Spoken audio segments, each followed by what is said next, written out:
года. Через эту газету под папиной подписью публиковались и распространялись листовки с призывом на борьбу с террористической и фашистской агрессией.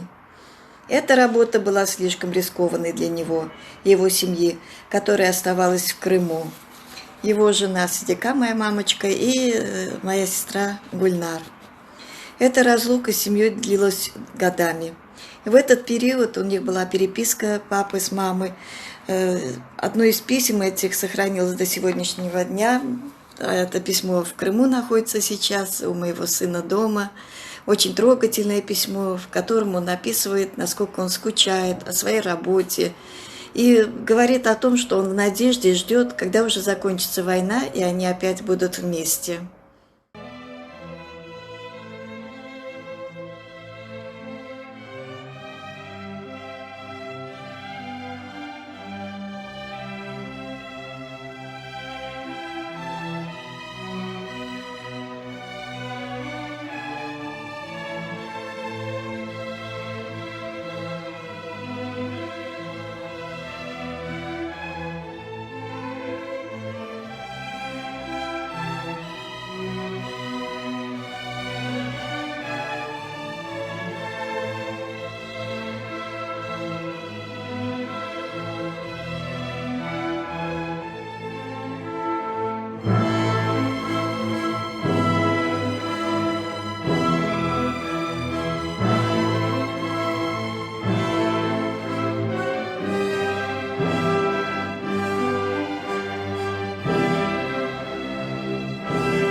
Собрал членов президиума и сказал: товарищи, мне нужно на фронт.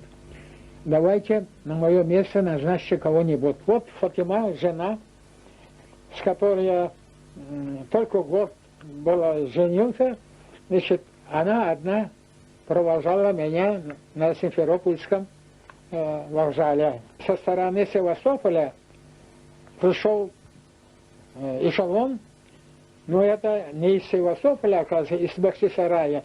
Полный эшелон, даже дверь открыть невозможно было. Меня в окно закинули просто 3 человека просто своей торбой. Я приехал в Одессу, там Крым входил в Одесский военный округ, там меня определили в 130-й полк 9-й армии.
Осенью 45-го года нас немножко задержали после войны в третий украинский фронт был. Приехал, значит, еще длинная шинель сохранилась у меня, длинная, с длинным разрезом сзади, и шпоры, все такое. И я иду, ни одного татарина не вижу в городе. Значит, жили мы на Жуковской, 20, дом специалистов. Поднялся на 3-й этаж, на наш этаж, постучал. Значит, женщина приоткрыла дверь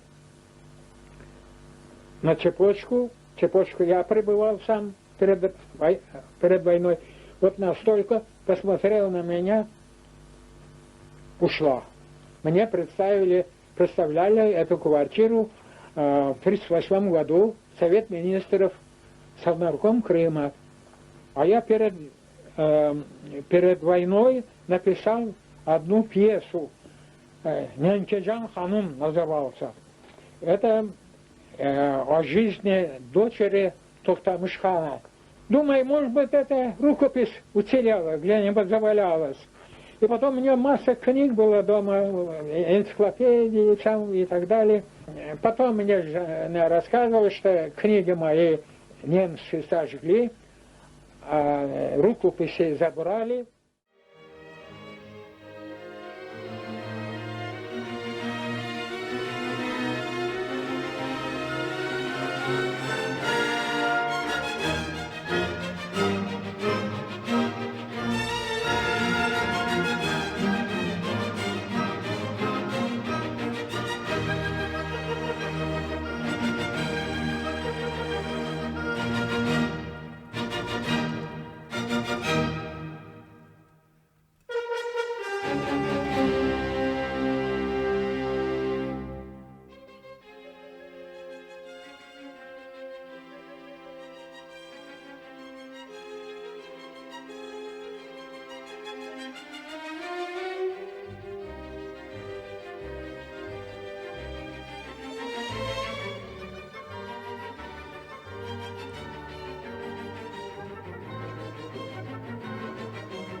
Шамиль Алядин. Две пули. Меня нашли две вражеские пули, и грудь прожгли расплавленным свинцом. Я рухну, точно тополь в злую бурю, и смерть склонилась над моим лицом. Кричали травы, ветви голосили: «Проснись, солдат, шум боя не утих! Горят хлеба, что пушками косили, и воет ветер в трубах заводских. И бьет копытом конь твой длинногривый. Ты жив, ты должен сокрушить беду, что птичий край и детский смех счастливый опять, солдат, звенел в твоем саду. Что это, бред? Но раненое сердце качнулось вдруг. Толчок, еще толчок, и в грудь мою назло надменной смерти ворвался сил живительный поток. Очнулся я, грохочет бой недальний, деревья стонут, ветви наклоня. Стоит мой конь, понурившись печально, и мокрым глазом косит на меня. Я смерть убил, и ненависти накипь жгла сердце мне и в смертный бой звала. И снова конь носил меня в атаке, с зубами сжав, свирепо у дела. Пройдут года, забудутся, быть может, дороги, что остались позади, но будут вечно память мне тревожить две пулевых отметки на груди. Шамиль Алядин, Харты Менлер. Які хуршун делді менің көксімні, які хуршун алды менің есімні. Йықылдым мен фортунада сынған бір селби кібі әжел кесті сесімні. Харты Менлер тілге келіп деділер. Бұ топрақта хан ағызған егітлер өлмек білмес. Даларның хануны бұ, ач көзіні, даву жбер. Айын аскер, шыфхат нұры сачылсын. Бақчаларда пенпе гүлер açılsın. Азиз юрта көз яш төкен бұ халқының чехлесіне тебесімлер хатылсын. Сені өлім ене білмес. Сен шарқтан ескен рүзгар иле келдің. Ұзақтан ғайриб илге яна ят кетірдің. Көзден ұчқан бақтыны ерге ендірдің. Ежел сықты ғыртылығымны инледім. Қалюмдекі депіндіні дінледім. Дедім, 4 yıl taşıdım bu kaskаны. 4 yıl оны хуршын деле білмеді. Қарлар яған, мені өрткен, Айындым, гүлі-гүллелі чалық өзен четінде. Садық торым, білмем насыл даяндым bu azapқа, киік дағлық ішінде. Ne için böyle kederlendin? Yoksa sen eşsiz asker ele kaldı, sandın mı? Bu kurtuklar bağrına kömülgen dostun gurbet elde kaldı sandın mı? Olmadım ben, elem çekme, olmadım. Ben bu elge ölmek için gelmedim. Ecel telef oldu benim küçümden, 2 kurşun yata benim içimde.